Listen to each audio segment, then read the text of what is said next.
ஆடி பௌர்ணமியன்று அயக்ரீவர் அவதரித்த நாள். வேதங்களைக் காக்க விஷ்ணு எடுத்த மற்றொரு அவதாரம் அயக்ரீவ அவதாரம். அயக்ரீவரை வணங்குவதன் மூலம் கல்வி கேள்விகளில் சிறந்து விளங்க முடியும்.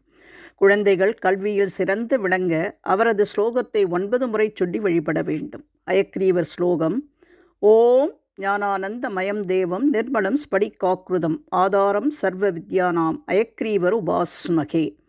ஓம் ஞானானந்த மயம் தேவம் நிர்மலம் ஸ்படிகாக்ருதம் ஆதாரம் சர்வ வித்யானாம் அயக்ரீவர் உபாஸ்மகே. இதன் பொருள்: ஞானத்தில் சிறந்து விளங்குபவரும் தூய்மையான தேகம் கொண்டவரும் அனைத்து விதமான கல்விக்கும் கலைகளுக்கும் ஆதாரமாக விளங்குபவருமான ஸ்ரீ அயக்ரீவரை நான் வணங்குகிறேன். ஸ்ரீ லட்சுமி அயக்ரீவர் திருவடிகளே சரணம். இந்த மந்திரத்தை 9 முறை சொல்லி வணங்குவதால் குழந்தைகளின் சிந்தனை ஒருநிலைப்பட்டு பாடங்களை எளிதில் புரிந்து கொள்வதற்கான திறன் அதிகரிக்கும்.